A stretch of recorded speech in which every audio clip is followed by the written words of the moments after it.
21 August grenade হামলা মামলা থেকে তারেক বাবর সহ সব আসামিকে খালাস, অভিযোগপত্রই অবৈধ, পর্যবেক্ষণ আদালতের। সিআরপিসি এবং এভিডেন্স অ্যাক্টে এই চার্জশিটের কোনো আইনগত ভিত্তি নাই। যে সরকারি দলকে একটা বেকায়দায় ফেলাবার জন্য তিনি এই কাজটি করেছিলেন। 24-এর অভ্যুত্থানের পর বিপ্লবের উদ্দীপনায় বিজয়ের মাস শুরু। ঐক্যবদ্ধ থাকলে পার হওয়া যাবে ক্রান্তিকাল, বললেন সেনাপ্রধান।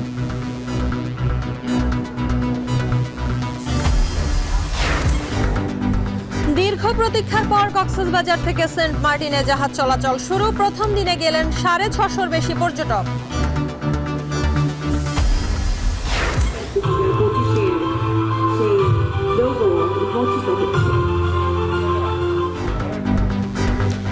উন্মোচন হলো বিপিএল এর মাস্কট ডানা 36। দর্শক টানতে নানা উদ্যোগ, জমজমাট আসরের আশা বিসিবি প্রধানের।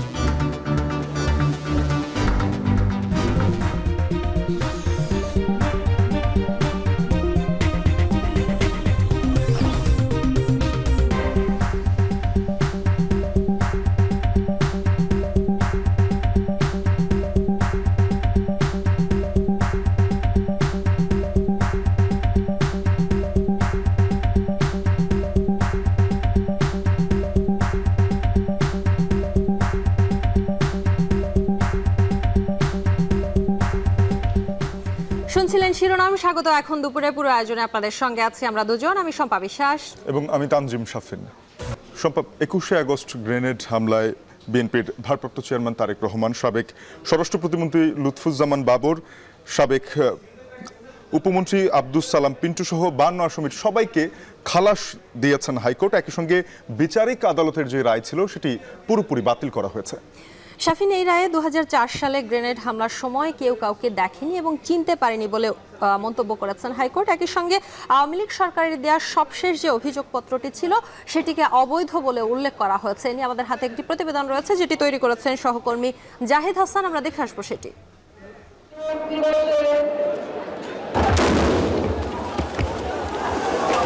2004 সালের 21শে আগস্ট রাজধানীর বঙ্গবন্ধু অ্যাভিনিউতে সন্ত্রাস বিরোধী জনসভার আয়োজন করে আওয়ামী লীগ। ওই জনসভায় তৎকালীন বিরোধী দলীয় নেতা শেখ হাসিনার বক্তব্য চলাকালে গ্রেনেড হামলা করা হয়। গ্রেনেড হামলায় আওয়ামী লীগ নেত্রী আইবি রহমান সহ 24 জন নিহত হন। আহত হন আওয়ামী লীগের 3 শতাধিক নেতাকর্মী। এ ঘটনায় তখন মতিঝিল থানায় হত্যা ও বিস্ফোরক আইনে 2টি মামলা দায়ের করা হয়, তবে তদন্তে কোনো অগ্রগতি হয়নি। 2007 সালে প্রথম একটি অভিযোগপত্র দাখিল করা হয়। পরে 2009 সালে আওয়ামী লীগ সরকার ক্ষমতা এসে আরও একটি তদন্ত শুরু করে। তখন হুজি নেতা মুফতি হান্নানের জবানবন্দিতে নতুন করে অভিযোগপত্র দাখিল করা হয়। সেখানে বিএনপির ভারপ্রাপ্ত চেয়ারম্যান তারেক রহমান সহ 52 জনকে আসামি করা হয়। 2018 সালের 10 অক্টোবর দ্রুত বিচার ট্রাইব্যুনাল সাবেক স্বরাষ্ট্র প্রতিমন্ত্রী লুৎফুজ্জামান বাবর, সাবেক শিক্ষা উপমন্ত্রী আব্দুস সালাম পিন্টু, ডিজিএফআইয়ের ডিজি রেজ্জাকুল হায়দার সহ 19 জনকে মৃত্যুদণ্ডের রায় দেন। আর তারেক রহমান সহ 19 জনকে দেয়া হয় যাবজ্জীবন সাজা। 6 বছর পর আপিলের রায়ে রোববার বিচারপতি এ কে মাসাদুজ্জামান ও বিচারপতি সৈয়দ এনায়েত হোসেনের হাইকোর্ট বেঞ্চ সব আসামিদের খালাস দিয়ে বিচারিক আদালতের রায় বাতিল করে দেন। ঘটনার সঙ্গে আসামিদের কোনো ধরনের সম্পৃক্ততা পায়নি উচ্চ আদালত। পরে আসামিপক্ষের আইনজীবীরা জানান, প্রকৃত অপরাধী না খুঁজে আওয়ামী লীগ রাজনৈতিক ফায়দা নিয়েছে। হাইকোর্ট ডিভিশনে যেই বেঞ্চে এই মামলাটা আজকে নিষ্পত্তি হলো, আমরা কৃতজ্ঞ। আমরা অত্যন্ত আন্তরিকভাবে কোর্টকে আমরা সাধুবাদ জানাই যে আমরা ন্যায় বিচার পেয়েছি। কারণ হলো দুটা দিক, সাক্ষ্য এবং আইন, এই কোনো দিক থেকে এই মামলা প্রমাণিত হয়নি। এবং মাননীয় আদালত আজকে তার রায়ে যেটা উল্লেখ করেছেন সেটা হলো যে এই মামলার যে কনফেশনাল স্টেটমেন্ট, এই কনফেশনাল স্টেটমেন্টের উপর ভিত্তি করে অন্য আসামিকে সাজা দেওয়া যায় না। আইনে আছে আমলে গ্রহণ করবে হলো সব ম্যাজিস্ট্রেট আদালত। এখন দেখা গেছে আমলি আদালত আমলে না গ্রহণ করে যা বিচারিক আদালত আমলে গ্রহণ করেছে। হাইকোর্ট ডিভিশন বলেছেন এইটা বাংলাদেশের সকল সিদ্ধান্তের আলোকে অবৈধ হয়েছে এবং এই জন্য এই ট্রায়ালটাকে ইল্লিগ্যাল, অবৈধ ঘোষণা করেছেন। জিয়া পরিবার ও বিএনপির ভারপ্রাপ্ত চেয়ারম্যান তারেক রহমানকে যাবজ্জীবন দণ্ড দিয়ে রাজনৈতিকভাবে বিতর্কিত করা হয়েছে, তবে তিনি আপিল না করেও খালাসের সুযোগ পেয়েছেন। এই মামলা রাজনৈতিক হীন উদ্দেশ্যে মামলাটা দায়ের থেকে ট্রায়াল পর্যন্ত করেছে শেখ হাসিনা ওয়াজেদের ডিকটেটে আমরা এও বলেছিলাম জনাব তারেক রহমান সাহেব কোনো অবস্থাতেই এই মামলায় কোনো সময়েই সংশ্লিষ্ট ছিলেন না। আসামির পরিবারের সদস্যরা হাইকোর্টের রায়ে সন্তুষ্ট। আব্বুকে ভুলভাবে ধরা হয়েছে নামের জন্য। আমার আব্বুর নাম আর আমার দাদুর নাম, আরেকটা আসামির নাম আর তার বাবার নামের সাথে মিল রয়েছে। দীর্ঘদিন পরে হাইকোর্টে আপিল করার পরে আমাদের বিজ্ঞ আইনজীবী উনি আমরা সহায়তায় দেশের পট পরিবর্তনে আমরা ন্যায় বিচার পেলাম। মামলাটি সম্পূর্ণ মিথ্যা ছিল, ভিত্তিহীন ছিল এবং আমরা ন্যায় বিচার পেয়েছি। 2004 সালে গ্রেনেড হামলার সময় হামলাকারীদের কেউ দেখেননি, কাউকে চিনতেও পারেননি বলে রায়ে মন্তব্য করেন উচ্চ আদালত। আওয়ামী লীগ সরকারের দেয়া শেষবারের অভিযোগপত্র ছিল অবৈধ। সব দিক বিবেচনা করে বিচারিক আদালতের পুরো রায় বাতিল করে দেন হাইকোর্ট। জাহিদ হাসান, এখন, ঢাকা। অবৈধ সম্পদ অর্জনের অভিযোগে দুদকের করা মামলায় খালাস পেলেন বিএনপির স্থায়ী কমিটির সদস্য ও সাবেক স্বাস্থ্যমন্ত্রী ডক্টর খন্দকার মোশাররফ হোসেন। সকালে ঢাকার বিশেষ জজ আদালত ৮ এর বিচারক মোহাম্মদ মঞ্জুরুল হোসেনের আদালত এ রায় ঘোষণা করেন। এ সময় ডক্টর খন্দকার মোশাররফ হোসেন আদালতে উপস্থিত ছিলেন। খন্দকার মোশাররফ হোসেনের আইনজীবী জানান, অবৈধ সম্পদের মিথ্যা অভিযোগ নিয়ে রাষ্ট্রপক্ষ কোনো তথ্য প্রমাণ দিতে পারেনি।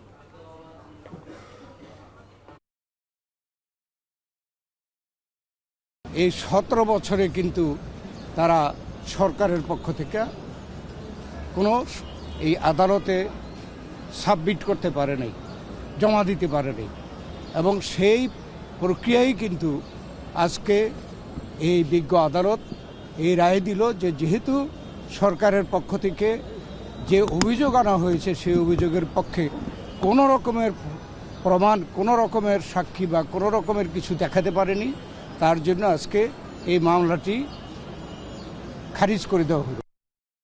প্রধান উপদেষ্টা ডক্টর মোহাম্মদ ইউনূসের কাছে দেশের অর্থনীতির শ্বেতপত্র হস্তান্তর করেছে শ্বেতপত্র প্রণয়ন কমিটি।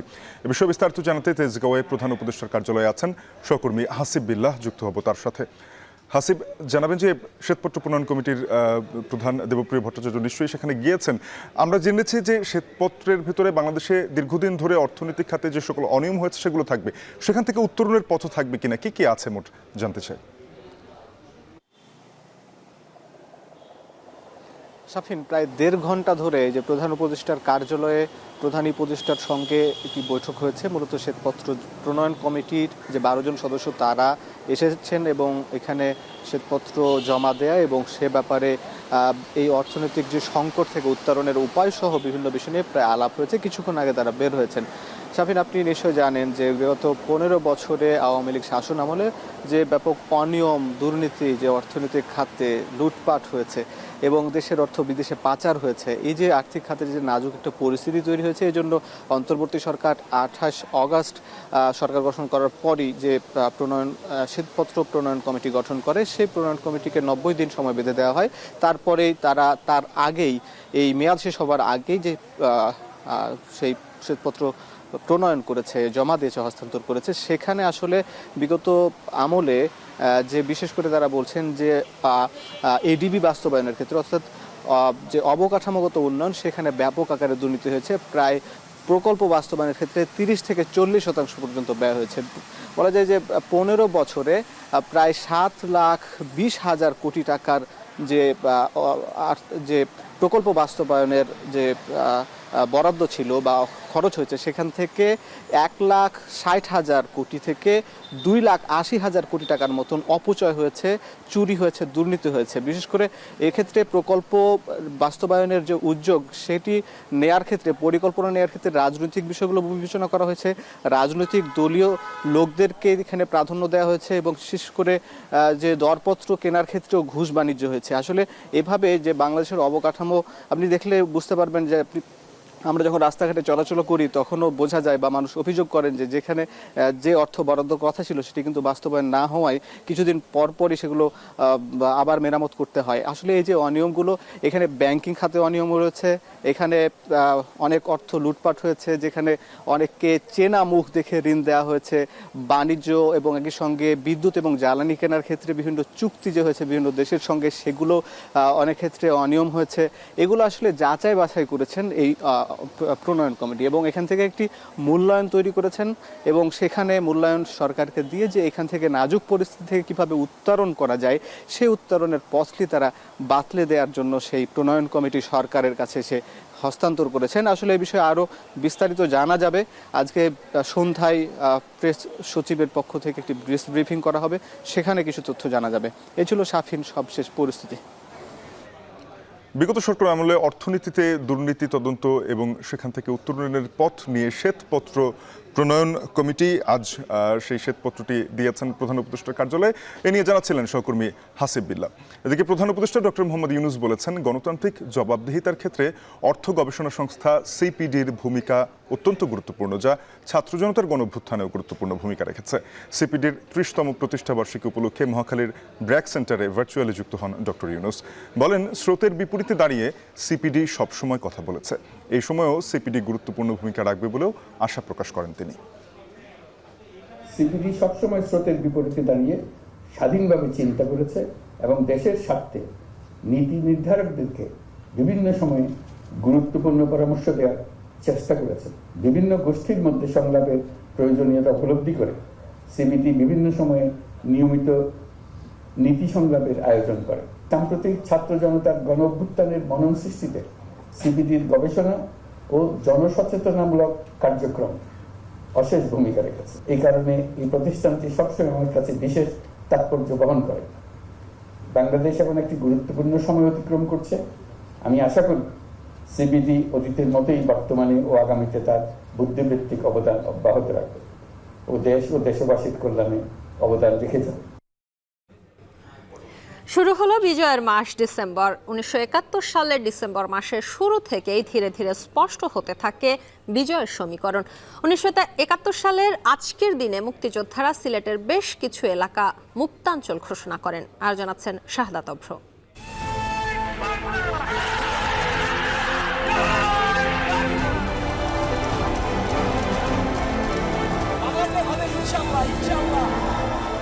এই মুক্তির শুরুটা হয় ব্রিটিশদের বিদায়ের মাধ্যমে। সাল 1930। বিপ্লবী পথ বেছে নিয়েছিল এদেশের তরুণ সূর্য সেন, তিতুমির, প্রীতিলতা ওয়াদ্দেদার। এরপর 1947-এ বিজয়।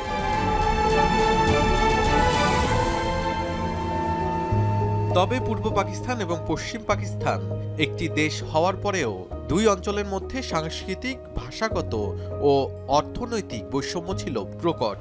তাই 1971-এর তরুণ শেখ মুজিব, সামরিক বাহিনীতে কর্মরত জিয়াউর রহমান, তাজউদ্দিন আহমেদ সহ আরও অজস্র তরুণ দিশা দিয়েছিলেন বিপ্লবের পথের। বন্দুক নিয়ে আসছি ড্যামরা থেকে চকে, রিক্সা চলতে হয়েছে, রিক্সার থেকে তোমার হাইটে আসতে হয়েছে। লোকে দেখে না, আমাদের সবাই দেখতেছে আমরা চলে আসতেছি। প্রত্যেকটা লোক আমাদের সাপোর্ট করছে বলে আমরা করতে পারছি। আপামর মানুষ, আপামর জনসাধারণে এই মানে মানুষজন আমাদের পাশে আসছে। আমরা যখন রাস্তায় গুলি খাচ্ছিলাম, খাবার ছাড়া ছিলাম। 2024-এ একই গল্প, ভিন্নতা সময়ে, তারুণ্যে। বাংলাদেশের সবচেয়ে শক্তিমান স্বৈরাচারের বিরুদ্ধে যে বিপ্লব, তাও ঘটেছে বৈষম্যের বিরুদ্ধে। ওরা সবসময় চারদিকে থাকতো, যখনই সুযোগ পাইতো তখনই ওরা আর্মি দেওয়া ওদেরকে পিটন দিত। এরকম একটা ছেলেকে একদিন খুব মারছে। এত সুন্দর লম্বা ছিল, আমাদের বেড বেরিয়ে পাটার বাইরে চলে আসছে এরকম, কিন্তু পায়ের হাড়গুলো সব ভাঙা। আমি যখন গুলিবিদ্ধ হই তখন আমাকেও আমার ভাইরা ধরে, আমি তাদেরকে চিনি না, কিন্তু আমাকে রাস্তা থেকে তুলে নিয়ে তারা মেডিকেল নিয়ে আসে, হসপিটালে নিয়ে আসে। কাউকে চিনি না, কিন্তু তখন যুদ্ধক্ষেত্রে বা যুদ্ধের এই ময়দানটায় আমরা এক একজনের ভাই, রক্তের চেয়েও বেশি। 71 আমি দেখেছি কাছ থেকে কিশোরী হিসেবে, সেটারও অংশীদার ছিলাম আমরা। 2024 আমি যখন আমি দেখি আমার 71-এর মুক্তিযোদ্ধাদের পুনর্জন্ম আমি দেখি। 1971 সালের 25 মার্চ রাতে পাকিস্তানি সেনাবাহিনীর অপারেশন সার্চ লাইটের গণহত্যা নাড়া দিয়েছিল বিশ্ব বিবেককে। এরপর থেকেই তরুণরা যুক্ত হয় মুক্তিযুদ্ধে। 25 মার্চের পরে আমাদের কথা হচ্ছে আমাদের কিছু একটা করতে হবে, বাট কি করতে হবে নিজেও জানি না। সেই যেদিন জিয়াউর রহমান ব্রডকাস্ট করেন যে Sheikh Mujib Bangladesh government is declaring independence, that was the striking rod. যদি মরেই যাব তো কিছু নিয়ে মরি না। 1971-এর আজকের দিনে সিলেটের কয়েকটি অঞ্চল দখল নেয় মুক্তিযোদ্ধারা।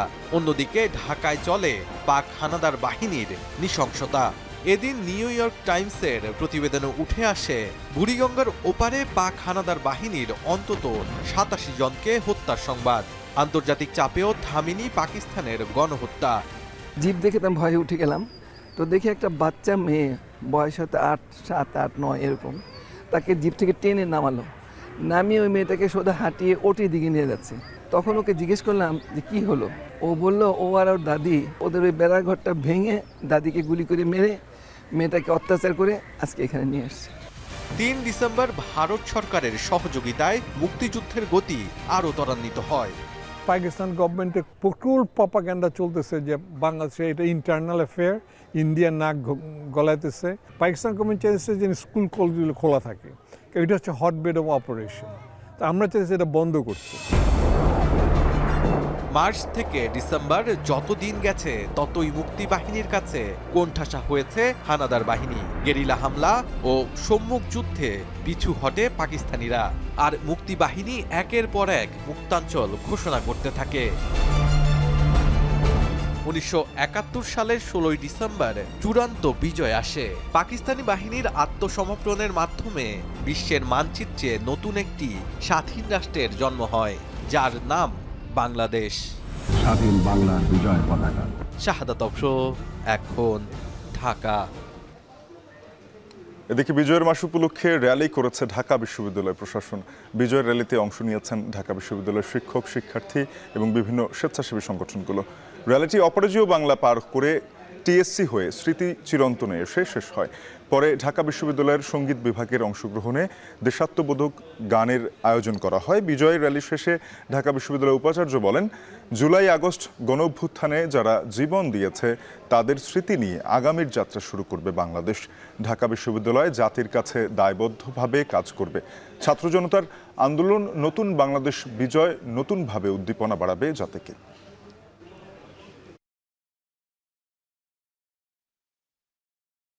এই গণ অভ্যুত্থানের পরিপ্রেক্ষিতে আমাদের এখন দায় এবং দায়িত্ব অনেক বেড়ে গেছে। সবাইকে নিয়ে আমরা এই বিজয় মাসের শুরুতে অঙ্গীকার করছি, সবাইকে নিয়ে আমরা আমাদের দেশটাকে এগিয়ে নেব, যার যার পর্যায় থেকে তার দায়িত্ব পালন করব। সেনাবাহিনীর প্রধান জেনারেল ওয়াকারুজ্জামান বলেছেন, দেশের এই ক্রান্তিকালে সেনাবাহিনী জনগণের পাশে দাঁড়িয়েছে। সবাই মিলে কাজ করলে এর থেকে উত্তরণ ঘটবে। ঢাকা সেনানিবাসে বীর মুক্তিযোদ্ধা সেনা সদস্যদের সংবর্ধনা এবং সেনাবাহিনীর শান্তিকালীন পদক বিতরণ অনুষ্ঠানে কথা বলেন সেনাপ্রধান। এ সময় বীরত্বপূর্ণ অবদানের জন্য 28 জন সেনা সদস্যকে পদক করিয়ে দেওয়া হয়। আর জানাচ্ছেন গালিব ইবনে রিয়াজ। শুরু হয়েছে বিজয়ের মাস। রক্তঝরা ৭১-এ যাদের তাজা রক্তের বিনিময়ে আজকের এই স্বাধীনতা, তাদের সম্মানে ছিল ঢাকা সেনানিবাসে সংবর্ধনা ও পদক বিতরণের আয়োজন। আয়োজনের শুরুতেই সেনাপ্রধান নিজে আসন ছেড়ে আমন্ত্রিত বীর সেনা মুক্তিযোদ্ধা ও তাদের পরিবারের হাতে শুভেচ্ছা উপহার তুলে দেন। এ সময় 2023-24 অর্থ বছরে বিভিন্ন বীরত্বপূর্ণ কাজে স্বীকৃতিস্বরূপ 28 সেনা সদস্যকে পদক পরিয়ে দেন সেনাবাহিনী প্রধান। অনুষ্ঠানে প্রধান অতিথির বক্তব্যে সেনাপ্রধান বলেন, দেশের এই ক্রান্তিকালে সেনাবাহিনী পাশে দাঁড়িয়েছে। সবাই মিলে কাজ করলে সুন্দর ভবিষ্যৎ গড়া সম্ভব। দেশের ক্রান্তিকালে অনেক ভালো কাজ করে যাচ্ছে। দেশ এবং জাতি এই সেনাবাহিনীর কাছে কৃতজ্ঞ। দিনরাত সেনার সদস্যরা পরিশ্রম করে যাচ্ছে দেশের আইন শৃঙ্খলা রক্ষার কাজে। সামনে আরও সময় আছে, একটু ডিফিকাল্ট সময় পার করতে হবে আমাদের, এবং আমরা যেন দেশ এবং জাতিকে একটা ভালো জায়গায় একটা নিরাপদ জায়গায় নিয়ে যেতে পারি, সেজন্য আমাদের জন্য দোয়া করবেন। দেশের স্বাধীনতা সংগ্রামে বীর মুক্তিযোদ্ধা সেনা সদস্যদের অবদানকে চিরস্মরণীয় করে রাখতে প্রতি বছর সেনা সদর এই সংবর্ধনা অনুষ্ঠান করে থাকে। গালিব ইবনে রিয়াজ, এখন, ঢাকা। দেশে এখন অস্থিরতা বিরাজ করছে, তাই দেশ গঠনে ইস্পাত কঠিন ঐক্যের বিকল্প নেই বলে বলেছেন জামায়াতের আমির ডাক্তার শফিকুর রহমান। সেনা অফিসারকে তারা নির্দয়ভাবে হত্যা করেছিল, তাদের পরিবারের সদস্যদেরকে হত্যা করেছিল, লাশগুলা নির্মমভাবে সেদিন ড্রেনের পানিতে ভাসিয়ে দিয়েছিল, কতিপয় লাশ তারা গুম করে ফেলেছিল। আলো নিভিয়ে অন্ধকারে তারা মানুষ খুন করে নির্বিঘ্নে তাদেরকে পালিয়ে যেতে দেওয়া হয়েছিল। কারা এই নেপথ্যে, এই খুনের নেপথ্যের নায়ক, কারা ষড়যন্ত্রকারী, কারা সিদ্ধান্তকারী, কারা সিদ্ধান্ত বাস্তবায়নকারী, আজও বাংলাদেশের মানুষ তা জানতে পারেননি।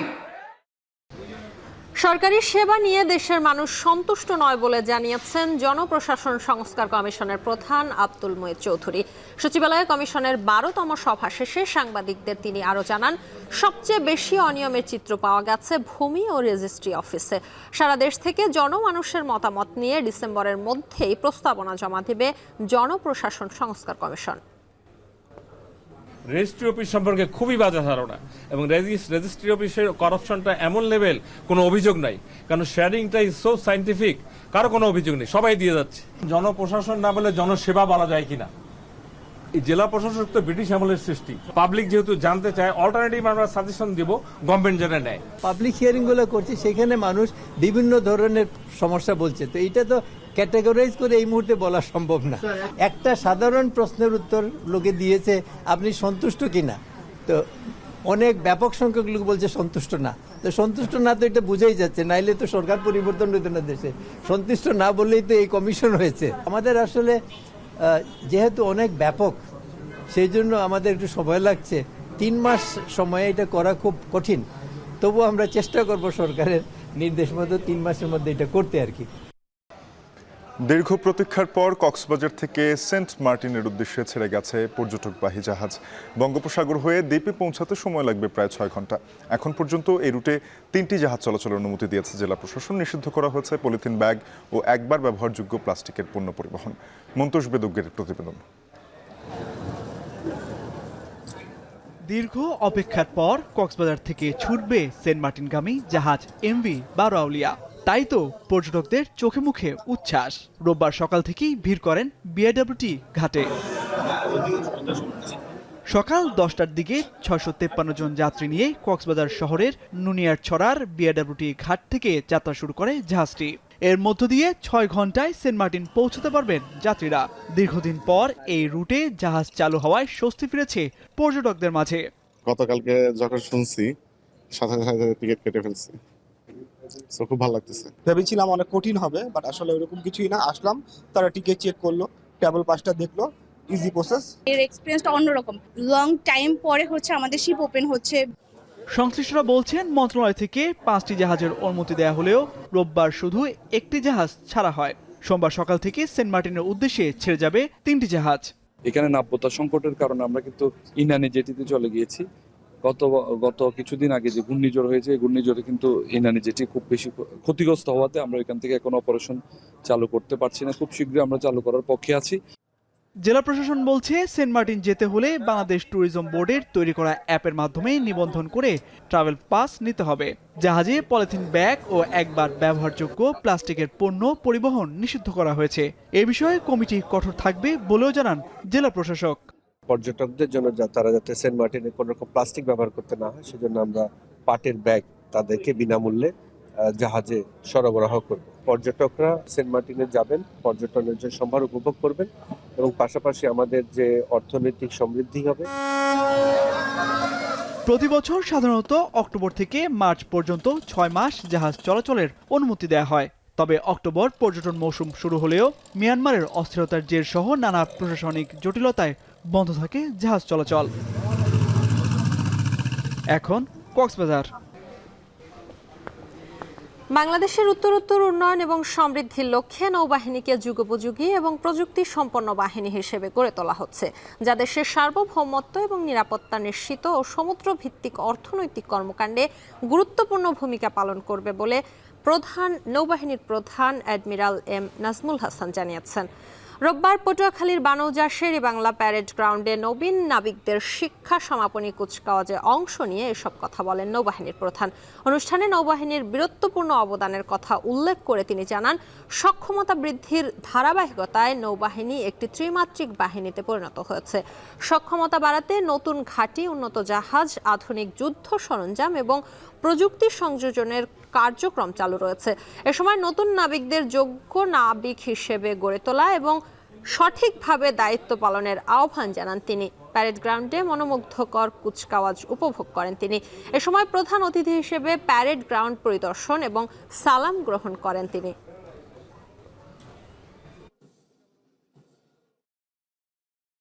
বর্তমানে ত্রিমাত্রিক নৌবাহিনীর সক্ষমতা অর্জনের অংশ হিসেবে নতুন ঘাঁটি, জাহাজ, আধুনিক যুদ্ধ সরঞ্জাম ও প্রযুক্তি সংযোজনের কার্যক্রম চলমান রয়েছে। তোমাদের প্রাতিষ্ঠানিক শিক্ষা ও নাবিক প্রশিক্ষণ স্কুলে অর্জিত জ্ঞান প্রয়োগের মাধ্যমে বাংলাদেশ নৌবাহিনীর সার্বিক উন্নয়নে তোমরা অবদান রাখতে সক্ষম হবে বলে আমি আশাবাদী। দেশের বাইরের খবর। আলেপ্পোর পর সিরিয়ার ইদলিব প্রদেশ দখল করে নিল বিদ্রোহীরা। এগোচ্ছে হামার দিকে। বিদ্রোহীদের হঠাৎ আগ্রাসী আক্রমণে 3 দিনে নিহত 300-র বেশি মানুষ। কোণঠাসা সিরীয় সেনাবাহিনী ছেড়ে দিয়েছে আলেপ্পোর নিয়ন্ত্রণ। বিদ্রোহীদের দমনে মিত্র রাশিয়ার সহযোগিতায় দীর্ঘ 8 বছর পর বিমান হামলা চালিয়েও পরিস্থিতি নিয়ন্ত্রণে আনতে পারছে না আসাদ সরকার। প্রশ্ন উঠেছে, গাজা, লেবাননের পর ইসরায়েলি আগ্রাসনের পরবর্তী লক্ষ্য কি সিরিয়া? বিস্তারিত জানাবেন নুজহাত কামাল। আলেপ্পোর কেন্দ্র এটি, সিরিয়ার দ্বিতীয় বৃহত্তম শহর এবং আলেপ্পো প্রদেশের রাজধানী, যেটি একদিন আগেও ছিল সিরীয় সেনাবাহিনীর অন্যতম প্রধান শক্তিশালী ঘাঁটি। প্রেসিডেন্ট বাশার আল আসাদের পতনের প্রতীক হিসেবে আলেপ্পোর প্রধান সড়কগুলোতে ক্ষমতাসীন আসাদ পরিবারের সব ভাস্কর্য ভেঙে ফেলে বিজয় উদযাপন করছে বিদ্রোহীরা। সুন্নি ইসলামপন্থী রাজনৈতিক সংগঠন তাহরির আল শাম, সংক্ষেপে HTS নেতৃত্বাধীন সশস্ত্র বিদ্রোহীরা 3 দিনের কম সময়ে আলেপ্পোর পর উত্তর পশ্চিমের আরেক প্রদেশ ইদলিবও দখল করে ফেলেছে। সেনাবাহিনীর তেমন প্রতিরোধ ছাড়াই 2টি কৌশলগত ও গুরুত্বপূর্ণ অঞ্চল দখল করে এখন পশ্চিম মধ্যাঞ্চলের হামার দিকে চলছে অভিযান, যেটির অবস্থান সিরিয়ার রাজধানী দামেস্ক থেকে মাত্র 200 কিলোমিটার। বিদ্রোহের লাগাম টানার 8 বছর পর হঠাৎ পরিস্থিতি এমন নাটকীয় মোড় নেয়ায় হতচকিত আসাদ প্রশাসন বিস্ময় ছড়িয়েছে আন্তর্জাতিক অঙ্গনেও। 2011 সাল থেকে সরকারি বাহিনীর বিরুদ্ধে লড়ছে HTS এবং প্রতিবেশী তুরস্ক সমর্থিত একাধিক সশস্ত্র গোষ্ঠী। 1971 সাল থেকে ক্ষমতাসীন বাথ পার্টির ছায়ায় শতকের বেশি সময় ধরে দেশ শাসনরত আসাদ পরিবার এবং বর্তমান প্রেসিডেন্ট বাশার আল আসাদের বিরুদ্ধে শান্তিপূর্ণ বিক্ষোভ অল্প সময়েই রূপ নেয় গৃহযুদ্ধে, যা শেষ হয়নি এক যুগেও। মাঝে 2016 সালে আলেপ্পো থেকে বিদ্রোহীরা পিছু হটলে এবার ফিরল দণ্ড প্রতাপে। একাধিক দিক থেকে আলেপ্পো আর ইদলিবকে হঠাৎ ঘিরে ফেলে সরকারি বাহিনীকে কোণঠাসা করে ফেলেছে বিদ্রোহীরা। আকস্মিক আক্রমণে আলেপ্পো থেকে সিরীয় সরকার শুক্রবারই সেনা প্রত্যাহারের ঘোষণা দেয়, যদিও উপত্যকার 100 কিলোমিটারের বেশি এলাকা জুড়ে চলছে সংঘর্ষ। নুজহাত কামাল, এখন বিশ্ব। সাইক্লোন ফিনজালের তাণ্ডবে ভারী বৃষ্টি, আকস্মিক বন্যা এবং ভূমিধসের কবলে ভারতের অন্ধ্রপ্রদেশ ও তামিলনাড়ু রাজ্যের বেশ কয়েকটি অঞ্চল। ঝড়ের প্রভাবে চেন্নাইতে এখনো পর্যন্ত প্রাণহানি হয়েছে 4 জনের। বিঘ্নিত হচ্ছে বিমান এবং রেল পরিষেবা। এদিকে সাইক্লোন ফিনজালের গতিপথ পরিবর্তন হলেও শ্রীলঙ্কার উপকূলীয় শহরগুলোতে জারি করা হয়েছে রেড অ্যালার্ট। অন্যদিকে ভারী বৃষ্টিপাতের প্রভাবে সৃষ্ট বন্যায় থাইল্যান্ড এবং মালয়েশিয়ায় আরও 12 জনের মৃত্যু হয়েছে। আরও জানাচ্ছেন সতীর্থ কর্মকার। নভেম্বরের শেষ আর ডিসেম্বরের শুরুতে অপ্রত্যাশিত বৈরী আবহাওয়ার কবলে ভারতের অন্ধ্রপ্রদেশ ও তামিলনাড়ু রাজ্য। সাইক্লোন ফেনজালের প্রভাবে ভারী বৃষ্টি, আকস্মিক বন্যা ও ভূমিধসে মলিন আসন্ন শীতের আমেজ। শনিবার বঙ্গোপসাগরের দক্ষিণ পশ্চিম থেকে ঘন্টায় 10 কিলোমিটার বেগে তামিলনাড়ুর উত্তরের দিকে অগ্রসর হয় সাইক্লোনটি। স্থানীয় সময় রাত 10:30 থেকে 11:30টার দিকে তামিলনাড়ুর উত্তরাঞ্চল ও পণ্ডিচেরি উপকূল অতিক্রম করে ফেঞ্জাল। এরপর রোববার সকাল থেকে সাইক্লোনটি শক্তি হারিয়ে তামিলনাড়ুর দক্ষিণ ও দক্ষিণ পশ্চিম দিকে সরে যেতে শুরু করেছে বলে জানায় ভারতের আবহাওয়া দপ্তর। বৈরী আবহাওয়ার কারণে চেন্নাই এয়ারপোর্টে বাড়ছে বিলম্বিত ফ্লাইটের যাত্রীদের ভিড়। রোববার ভোর 4টা পর্যন্ত সব ধরনের ফ্লাইট বন্ধ রাখার সিদ্ধান্ত নেয় বিমানবন্দর কর্তৃপক্ষ। এছাড়া গেল শনিবার হায়দ্রাবাদ থেকে চেন্নাই ও তিরুপতিগামী 20টি ফ্লাইট বাতিল করা হয়েছে। ক্ষয়ক্ষতি এড়াতে তামিলনাড়ুর বেশ কয়েকটি জেলায় বন্ধ আছে স্কুল কলেজ। উপকূলীয় অঞ্চলের বাসিন্দাদের সরিয়ে নেওয়া হয়েছে নিরাপদ আশ্রয়ে। এছাড়া পণ্ডিচেরির নিম্নাঞ্চলের বাসিন্দাদের সরিয়ে নেওয়ার পাশাপাশি SMS অ্যালার্টের মাধ্যমে স্থানীয়দের সতর্কবার্তা পাঠাচ্ছে রাজ্য সরকার। So it has been reported that rains have been incessantly raining since yesterday night and afternoon. So due to that, we have taken abundant precautionary measures, including evacuation of the vulnerable and marginalized communities and moving them to a safe and sheltered place. এদিকে শ্রীলঙ্কার উত্তর ও পূর্ব উপকূল থেকে cyclone Fengal সরে যেতে শুরু করলেও ক্ষয়ক্ষতি এড়াতে শনিবার থেকে জারি আছে রেড অ্যালার্ট। অন্যদিকে ভারী বৃষ্টিপাতের কারণে সৃষ্ট বন্যায় বিপর্যস্ত থাইল্যান্ড ও মালয়েশিয়ার জনজীবন। এখনো পর্যন্ত দুই দেশে প্রাণহানির সংখ্যা অন্তত 12। বন্যার কবলে পড়ে বসতবাড়ি ছাড়তে বাধ্য হয়েছেন মালয়েশিয়ার দক্ষিণাঞ্চলের অন্তত 1,22,000 বাসিন্দা।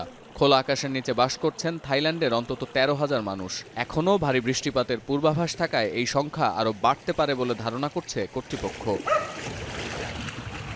সতীর্থ কর্মকার, এখন বিশ্ব।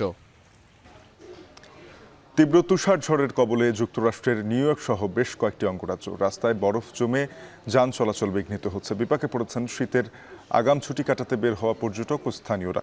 ক্ষয়ক্ষতি এড়াতে রোববার পর্যন্ত উইসকনসিন, মিশিগান, ওহাইও ও নিউ ইয়র্কে শীতকালীন আবহাওয়া সতর্কতা জারি করা হয়েছে। এদিকে গেল শুক্রবার থেকে টানা 2 দিন ভারী তুষারপাতের কবলে পেনসিলভেনিয়া রাজ্য, বিশেষ করে এরি শহরের আবাসিক এলাকায় তীব্র তুষারপাতের কারণে বিঘ্নিত হচ্ছে জনজীবন। রাস্তাঘাটে বরফ জমে থাকায় দূরে কোথাও ভ্রমণে বাসিন্দারা অনুৎসাহিত করছে স্থানীয় প্রশাসন।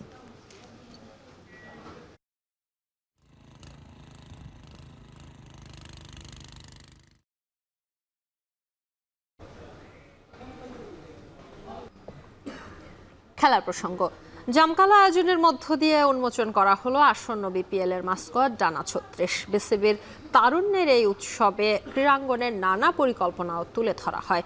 BPL আয়োজন নিয়ে নতুন চ্যালেঞ্জের কথা জানালেন বিসিবির সভাপতি। আর জানাচ্ছেন SK শাওন। এবারের BPL এ যে ভিন্নতা থাকবে সে বার্তা আগেই দিয়ে রেখেছিল বিসিবি। সেটার আনুষ্ঠানিকতাই যেন শুরু হলো রোববার থেকে। প্রথমবারের মতো উন্মোচিত হলো ফ্র্যাঞ্চাইজি টুর্নামেন্টের মাস্কট, সঙ্গে BPL এর থিম সং। জুলাই বিপ্লবে ত্যাগীদের উৎসর্গ করতে বিসিবি আর ক্রীড়া মন্ত্রণালয়ের সম্মিলিত উদ্যোগ এটি। মাস্কট উন্মোচনের আগে জুলাই অনির্বাণ নামে একটি প্রামাণ্যচিত্র দেখানো হয়, যেখানে তুলে ধরা হয় শহীদ আবু সাইদ মুগ্ধদের দেশের প্রতি ভালোবাসার গল্প।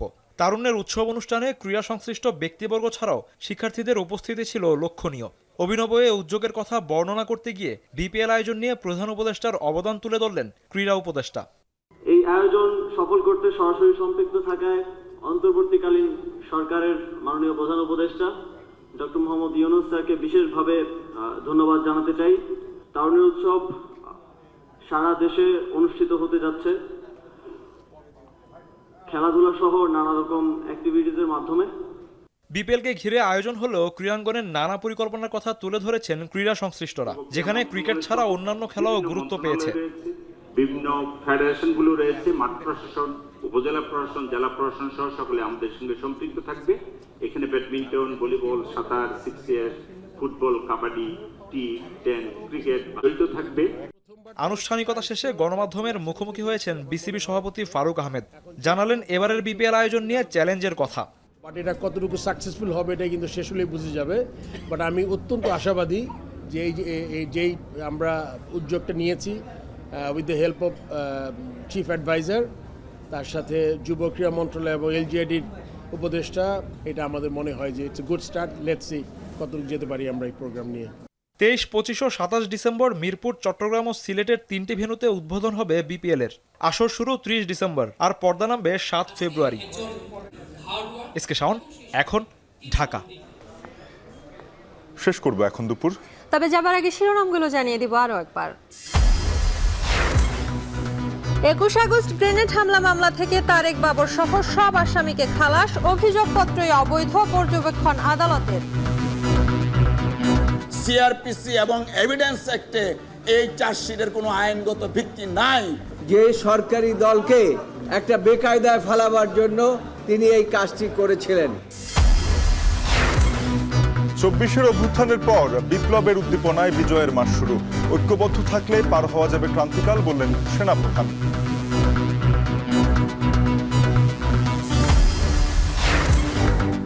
দীর্ঘ প্রতীক্ষার পর কক্সবাজার থেকে সেন্ট মার্টিনে জাহাজ চলাচল শুরু, প্রথম দিনে গেলেন 650-র বেশি পর্যটক।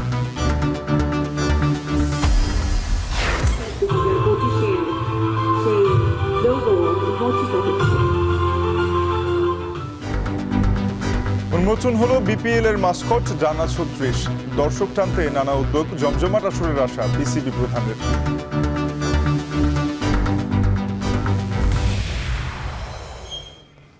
শেষ করছি এখন দুপুর। এখন টেলিভিশন ওয়েবসাইটে দেখতে ভিজিট করুন www.ekhon.tv। এছাড়া যুক্ত থাকুন ফেসবুকে facebook.com/tv.ekhon এবং ইউটিউবে সরাসরি দেখতে ভিজিট করুন youtube.com/c/ekhon tv।